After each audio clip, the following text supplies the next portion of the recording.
चलिए अब हम बात करते हैं एक नए कॉन्सेप्ट की, जिस नए कॉन्सेप्ट को कृपया ध्यान से समझिएगा, क्योंकि आप प्लीज़, मैं आपसे एक फॉर्मल रिक्वेस्ट कर रहा हूँ, हम्बल रिक्वेस्ट कर रहा हूँ, फॉर्मूलों को रटने की कृपया कोशिश मत कीजिएगा। फॉर्मूले समझना आपकी प्रायोरिटी होनी चाहिए, ठीक है।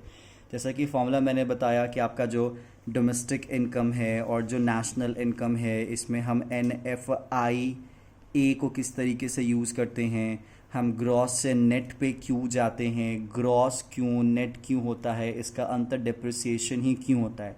क्योंकि बहुत बार बच्चों के समझने की गलती हो जाती है। कोई कहता है कि भाई डोमेस्टिक छोटा होता है, नेशनल बड़ा होता है, तो डोमेस्टिक में से NFI को घटा दो। ग्रॉस बड़ा होता है, नेट छोटा होता है, ग्रॉस में डिप्रिसिएशन को घटा दो। ये कॉन्सेप्ट्स बेमतलब के होते हैं, बदतर कॉन्सेप्ट्स होते हैं। कॉन्सेप्ट्स आपके जो भी बेसिक कॉन्सेप्ट है उसको बिगाड़ के रख देंगे। कुछ भी बड़ा छोटा नहीं होता, क्योंकि अगर आप बड़ा छोटा का गेम खेलोगे तो जहाँ पे वैल्यू आपकी नेगेटिव में आ जाएगी, वो नेगेटिव वैल्यू में आप कन्फ्यूज़ हो जाओगे। तो इसलिए इन चीज़ों को मत फॉलो कीजिएगा बड़ा छोटा। आप सिंपली क्यों के पीछे ज़्यादा जाइए, क्योंकि क्यों आपकी नॉलेज को शार्पन भी करेगा। तो उम्मीद है मैं सक्सेसफुल हुआ होऊंगा कि क्यों कौन सा फॉर्मूला बनाया जाता है। अब आपके सामने एक नया फॉर्मूला है, उस फॉर्मूले के दो एस्पेक्ट्स हैं, आप उस एस्पेक्ट को थोड़ा ध्यान से समझने की कोशिश कीजिएगा। एक बच्चा होता है फैक्टर कॉस्ट, क्या होता है, फैक्टर कॉस्ट, और एक होता है मार्केट प्राइस, क्या होता है, मार्केट प्राइस। एक छोटी सी स्टोरी समझिएगा, उस स्टोरी में ही इस पूरे के पूरे कॉन्सेप्ट का सार या फिर क्रस्ट छुपा है, जो भी आप कह सकते हो, ठीक है। मान लेते एक प्रोड्यूसर है, कौन है भैया, प्रोड्यूसर है। उस प्रोड्यूसर ने कुछ सामान का प्रोडक्शन किया। चलो मान लेते हैं ये जो स्केच पेन है, ठीक है, इस स्केच पेन का इस प्रोड्यूसर ने क्या किया, प्रोडक्शन करा, ठीक है भैया।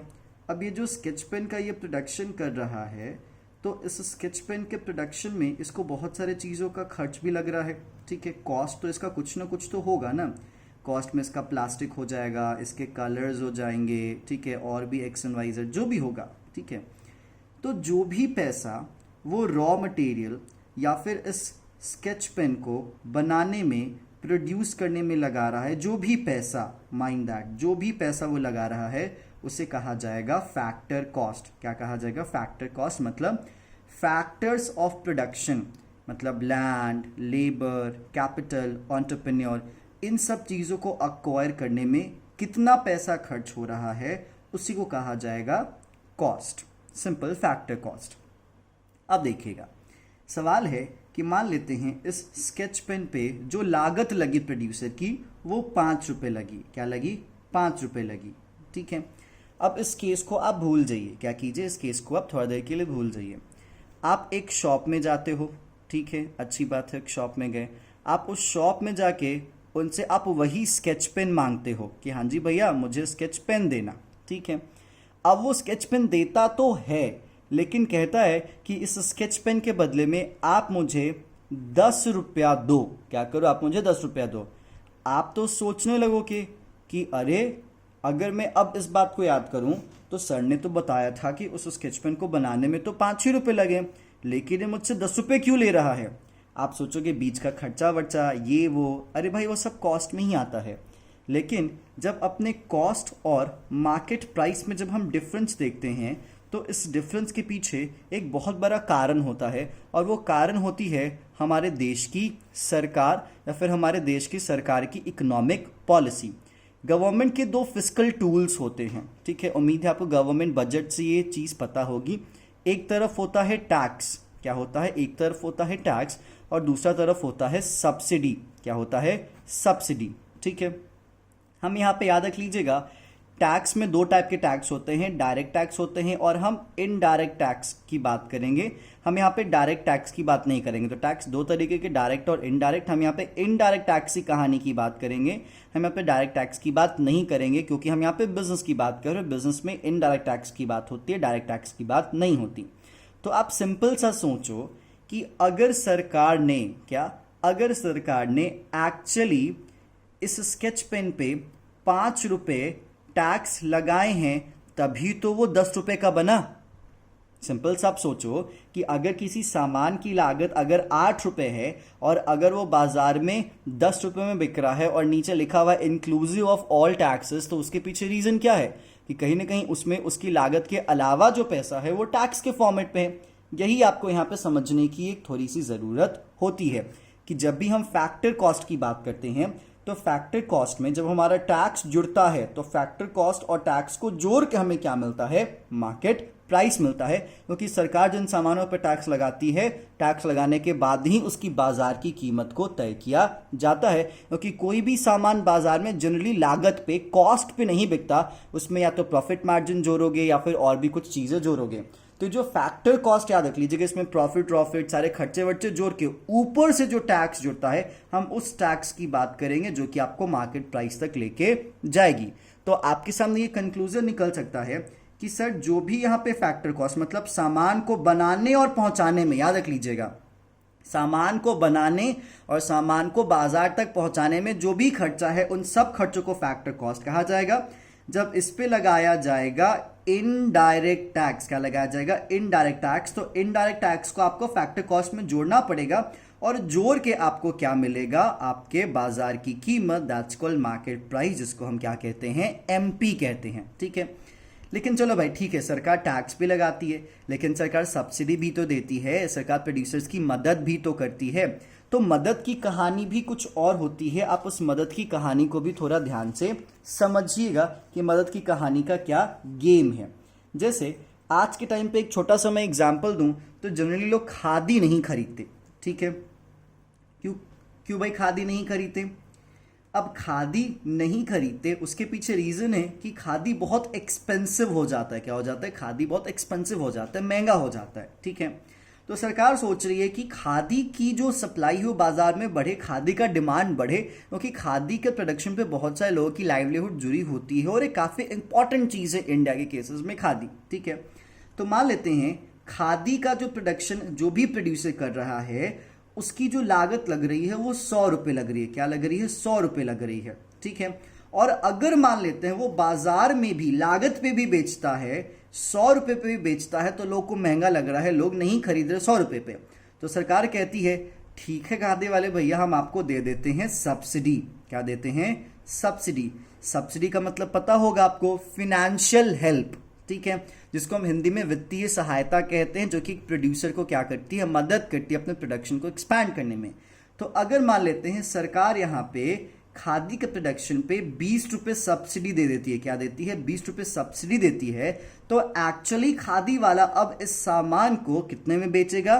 तो अब उसको बेचेगा 80 रुपये में, विच मीन्स इसका जो फैक्टर कॉस्ट है जिसको हम यहाँ पे 100 रुपये मान रहे हैं, इस फैक्टर कॉस्ट में से आपको क्या करना पड़ेगा? सब्सिडी को घटाना पड़ेगा, और घटाने के बाद जो आपकी वैल्यू आती है उससे यहाँ पे क्या कहा जाएगा? मार्केट प्राइस कहा जाएगा।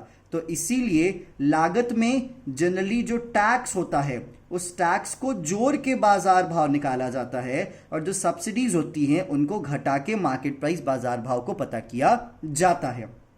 उम्मीद है आपको समझ में आया होगा। इसीलिए फॉर्मूला भी आपके सामने यही बन जाता है, factor cost minus subsidy is equal to market price. Common सा सेंस है, क्योंकि सब्सिडी अगर सरकार देती है तो उस सामान की कीमत मार्केट में क्या होती है? कमी होती है लागत से। ठीक है, और अगर सरकार टैक्स लगाती है तो लागत क्या हो जाती है? एक तरीके से प्राइस जो है वो क्या हो जाती है? बढ़ जाती है। इसलिए फैक्टर कॉस्ट में हम टैक्स को जोड़ेंगे और सब्सिडी को हम फैक्टर कॉस्ट से क्या करेंगे? घटाएंगे, तब जाके हमें मार्केट प्राइस वाली वैल्यू मिलेगी। लेकिन सवाल है कि क्या हो सर अगर दोनों सरकार लगा दे, मतलब सरकार एक तरफ सब्सिडी भी दे रही है और सरकार एक तरफ टैक्स भी लगा रही है। चलो उसका एक एग्जाम्पल देख लेते हैं। मान लेते हैं कि इस सामान को प्रोड्यूस करने में जो कॉस्ट है, फैक्टर कॉस्ट है, वो 100 रुपये है। कितना है? 100 रुपये है। जो गवर्नमेंट है वो 10 रुपये टैक्स लगा दे रही है। क्या लगा दे रही है? 10 रुपये टैक्स लगा दे रही है। ठीक है, और सरकार सब्सिडी भी दे रही है। तो सरकार सर कितना सब्सिडी दे रही है? तो मान लेते हैं सरकार 30 रुपये सब्सिडी उसको दे रही है। ठीक है, आपको क्वेश्चन में आएगा भैया मार्केट प्राइस फाइंड कीजिए, तो आप कैसे फाइंड करेंगे? आप लेके चलेंगे फैक्टर कॉस्ट। फैक्टर कॉस्ट में सबसे पहले आप टैक्स को क्या करेंगे?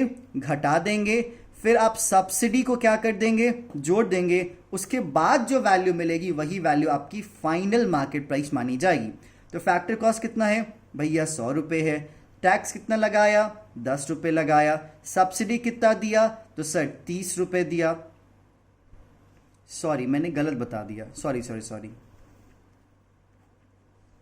सॉरी, फैक्टर कॉस्ट में आप यहाँ पे टैक्स को क्या करोगे, ऐड करोगे। सॉरी, आप फैक्टर कॉस्ट में टैक्स को क्या करोगे, ऐड करोगे, और सब्सिडी को क्या करोगे, घटाओगे, और सब्सिडी घटाने के बाद जो आपको वैल्यू मिलेगी वो मार्केट प्राइस होगी। फैक्टर कॉस्ट आपका कितना है, यहाँ पे 100 रुपीज़ है। टैक्स को आपको जोड़ना पड़ेगा, तो सर टैक्स कितना हो गया, 10 रुपये हो गया। सब्सिडी कितना हो गया, 30 रुपये हो गया। तो हम मार्केट प्राइस कितना निकालेंगे, तो 10 में से हम 100 जोड़ेंगे तो कितना हो जाएगा, 110। और 110 में से अगर हम 30 घटाएंगे तो हमारे पास कितना आएगा, 80। क्या आएगा, 80 आएगा, और यही 80 हमारा मार्केट प्राइस माना जाएगा। अब यहाँ पे एक नए साहब आ जाते हैं, जिस साहब का नाम है नेट इनडायरेक्ट टैक्स। क्या होता है, नेक्स्ट इनडायरेक्ट टैक्स। ठीक है, अब ये एनआईटी कहा जाता है, इनको शॉर्ट फॉर्म में क्या कहा जाता है, एनआईटी कहा जाता है। ये एनआईटी साहब हैं कौन, देखो बच्चा, ये एनआईटी एक तरीके का एक टर्म है जिसको यूज किया जाता है टैक्स के अल्टीमेट इफेक्ट को फाइंड करने में। जैसे अगर मान लेते हैं गवर्नमेंट, आप सिंपली सोचिएगा, अगर सरकार आपसे 50 रुपये टैक्स ले रही है, मतलब 50 रुपये का टैक्स आप पे लगा रही है, ठीक है, और आपको 10 रुपये का सब्सिडी दे रही है। क्या दे रही है, आपको 10 रुपये का सब्सिडी दे रही है। तो टैक्स का ultimate effect, final effect, net effect कितना पड़ता है, 50 आपसे ले रही है और 10 आपको दे रही है, तो अल्टीमेटली 40 का ही तो अल्टीमेट इफेक्ट आप पे पड़ रहा है। तो इसीलिए एनआईटी का फॉर्मूला हो जाता है net indirect tax is equal to indirect tax minus subsidy. जैसे यहाँ पे टैक्स कितना था, 50, सब्सिडी कितना था, 10, आया कितना वैल्यू, 40, और यही 40 हमारे लिए अल्टीमेट वैल्यू यहाँ पे मानी जाएगी। तो उम्मीद है आपको समझ में आया होगा कि जब हम एफसी और एमपी का गेम खेलते हैं तो ये गेम किस तरीके से खेला जाता है और उस गेम के पीछे क्या रीजन होता है। तो मैं आपको फाइनली सारे के सारे कंटेंट को एक जगह लाके बता देता हूं फैक्टर कॉस्ट और मार्केट प्राइस की कहानी पे, दैट फैक्टर कॉस्ट, हाँ जी, फैक्टर कॉस्ट में आप ऐड करोगे इनडायरेक्ट टैक्स तो आपको मिलेगा मार्केट प्राइस, ये पहला हो गया। दूसरा, फैक्टर कॉस्ट में आप सब्सिडी को घटाओगे तो क्या मिलेगा, मार्केट प्राइस। उम्मीद है आप इसके पीछे रीजन समझ पा रहे होंगे। ठीक है, टैक्स कीमतों को बढ़ा देता है, सब्सिडी कीमतों को घटा देता है। टैक्स एक तरीके से प्रोड्यूसर्स पे बर्डन होता है, वो सामने वाले से लेते हैं, वो खुद नहीं देते हैं, इसलिए वो कॉस्ट में जोड़ देते हैं। लेकिन सब्सिडी प्रोड्यूसर्स के लिए बेनिफिट्स होता है, उसको क्या करता है वो प्रोड्यूसर अपने कॉस्ट में घटा के फिर मार्केट में उस सामान को क्या करता है, उस रेट पे बेचता है। तीसरा, क्या हो सर, अगर दोनों एक साथ अप्लाई हो तो कोई दिक्कत नहीं, फैक्टर कॉस्ट में ऐड करेंगे इनडायरेक्ट टैक्स, इसमें माइनस कर देंगे सब्सिडी, तो हमें पता चल जाएगा मार्केट प्राइस। ठीक है, फिर चौथे साहब आए थे एक एनआईटी के नाम से, नेट इनडायरेक्ट टैक्स के नाम से। एनआईटी का फॉर्मूला क्या होता है, आईटी माइनस या फिर आईडीटी माइनस सब्सिडी। याद रख लीजिएगा, बहुत जगह आईटी होगा मतलब इनडायरेक्ट टैक्स, मैं यहाँ पे डायरेक्टली आईडीटी लिख रहा हूँ। ठीक है, तो इसीलिए आप अब इस एनआईटी का इस्तेमाल करें, क्योंकि एनआईटी अल्टीमेटली आपके टैक्स का नेट इफेक्ट दिखाएगा। क्या दिखाएगा, नेट इफेक्ट दिखाएगा। और एनआईटी का यूज, याद रख लीजिएगा, एनआईटी का यूज फॉर्मूले में एग्जैक्टली आईडीटी के तहत ही होगा। क्या होगा, आईडीटी के तहत ही होगा, आईडीटी के जैसे ही होगा। जैसे फैक्टर कॉस्ट में आप यहां पे क्या करोगे, ऐड करोगे एनआईटी। क्या करोगे, ऐड करोगे एनआईटी, तो आपको क्या मिलेगा, मार्केट प्राइस। क्या था, फैक्टर कॉस्ट में आईडीटी जोड़ रहे थे तो मार्केट प्राइस मिला। मैंने क्या कहा, एनआईटी का जो फंडा होता है वो आईडीटी के जैसा ही होता है, क्योंकि वो अल्टीमेट नेट टैक्स का इफेक्ट दिखाता है, इसलिए फैक्टर कॉस्ट में एनआईटी जोड़ोगे तो आपको क्या मिलेगा, मार्केट प्राइस मिलेगा। अब आप इन सारे फॉर्मूले को रिवर्स कर दो। ठीक है, कैसे कर दो, अगर आपको फैक्टर कॉस्ट पता करना है, आपको मार्केट प्राइस पता है, अगर आपको लागत पता करना है, ये तो हमने मार्केट प्राइस पता किया, अगर आपको लागत पता करना है तो आप कैसे पता करोगे, ये देखो। पहला तरीका, मार्केट प्राइस में से आप अब टैक्स को क्या करोगे, घटा दोगे। ये टैक्स कौन सा, वही आईडीटी होगा, तो आपको क्या मिलेगा, फैक्टर कॉस्ट। आप देख रहे थे फैक्टर कॉस्ट में आईडीटी जोड़ेंगे तो मार्केट प्राइस मिलेगा, तो मार्केट प्राइस में से जब हम टैक्स घटा देंगे तो हमें कॉस्ट लागत तो पता चल जाएगी ना। ये सिंपल सा सेंस है, ठीक है, इसमें ज़्यादा कोई रॉकेट साइंस तो है नहीं।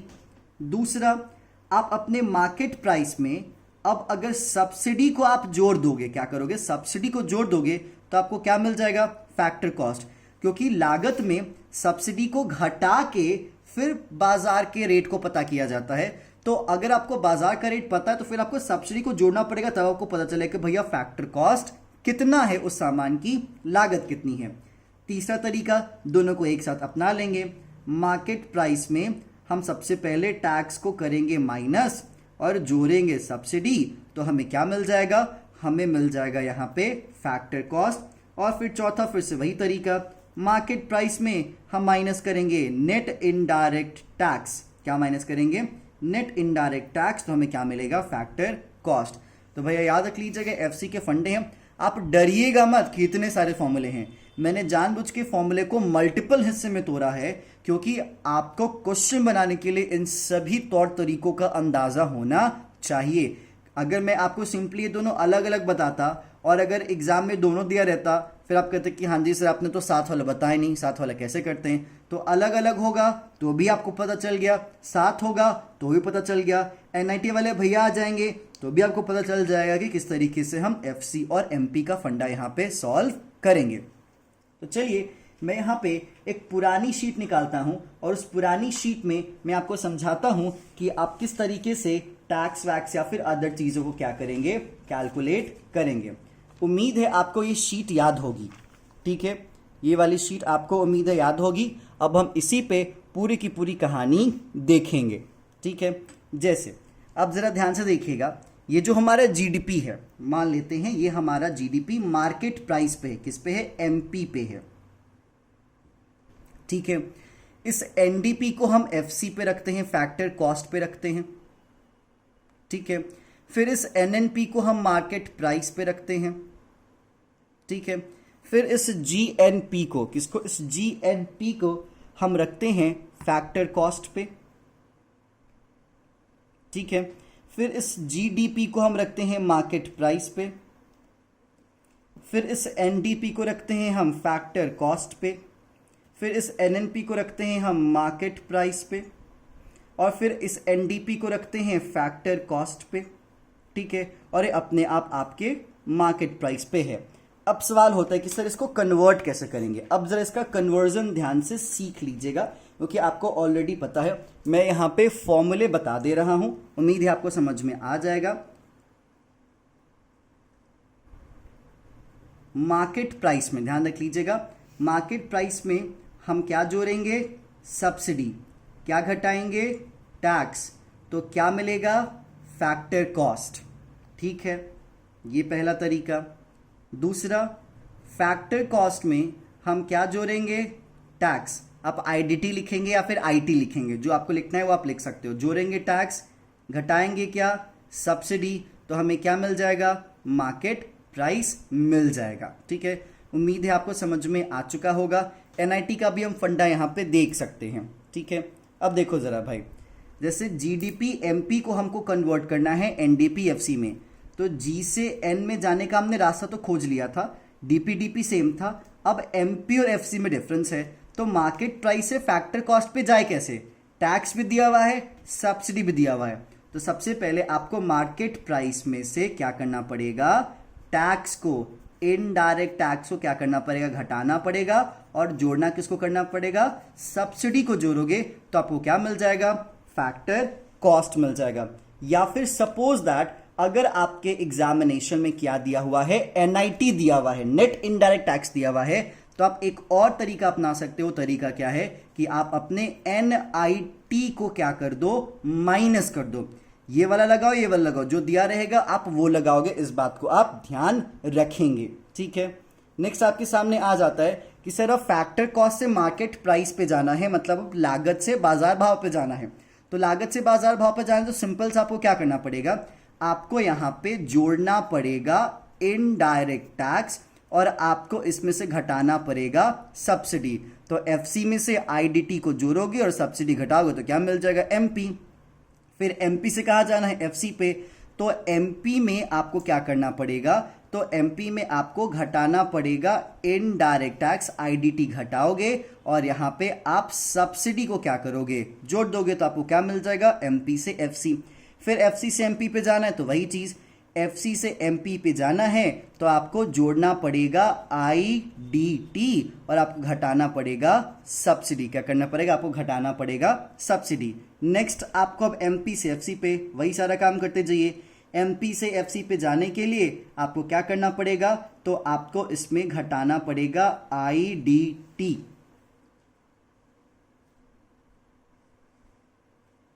हाँ जी, एमपी से एफसी में जाने के लिए आपको आईडीटी को क्या करना पड़ेगा, घटाना पड़ेगा और जोड़ना क्या पड़ेगा, आपको सब्सिडी। ठीक है। फिर एफसी से एमपी में जाने के लिए फैक्टर कॉस्ट से मार्केट प्राइस पे, तो फैक्टर कॉस्ट से मार्केट प्राइस पे जाने के लिए आपको ऐड करना पड़ेगा आईडीटी और आपको घटाना पड़ेगा सब्सिडी। ठीक है।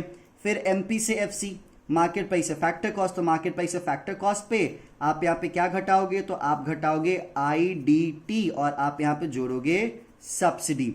फिर एफसी से एमपी, एफसी से एमपी पे जाने के लिए आपको क्या करना पड़ेगा, तो एफसी से एमपी पे जाने के लिए आपको एफसी में सबसे पहले जोड़ना पड़ेगा इनडायरेक्ट टैक्स और आपको घटाना पड़ेगा सब्सिडी, तो आपको क्या मिल जाएगा, मार्केट प्राइस मिल जाएगा।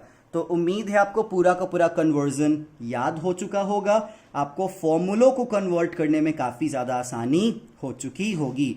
तो इसलिए मैंने आपको यहाँ पे इस पूरे के पूरे प्रोसेस में प्रैक्टिस भी करवा दी है।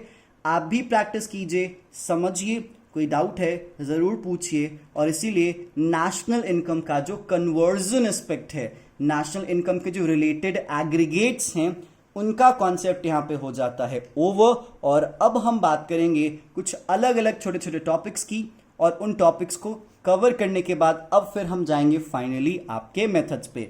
तो इसके बाद एक दो आपके वीडियोस होंगे जिसमें हम नेशनल इनकम के कुछ अलग अलग छोटे छोटे टॉपिक्स की बात करें, जैसे टाइप ऑफ गुड्स हो जाता है, या फिर जीडीपी डिफ्लेटर की बात करेंगे, नॉर्मल जीडीपी की बात करेंगे, रियल जीडीपी की बात करेंगे, हम ये सारी चीज़ों की बात करेंगे।